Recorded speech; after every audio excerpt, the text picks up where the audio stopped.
Project AGACENCWIRE yo kuhereza abatura amizgo kweso mu maka gabo hamwe no kwiterera ibihingwa byabo kandi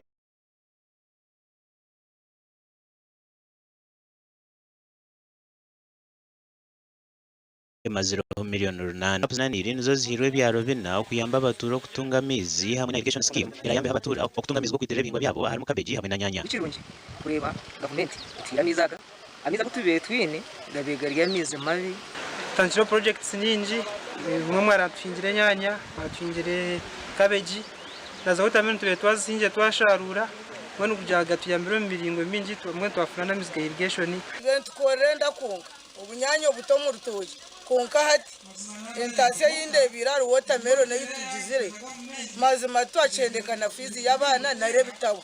Engineer Edward babona tumwesije engineer ku rwo ministry y'amizi n'ebyobuhangwa yashobora habwachi project ejetwirwa muri ngugo.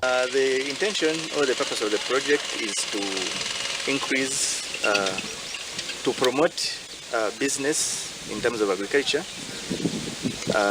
because water is needed for agriculture, so to promote productivity and production in terms of agriculture.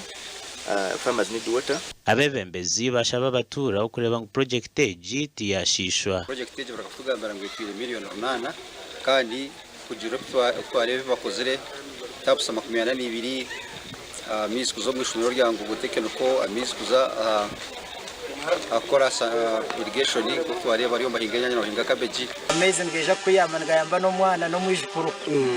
Naburu tarho n'ubwako bari mutaho n'ubwo n'gagumana bakora n'geja n'gabayamba.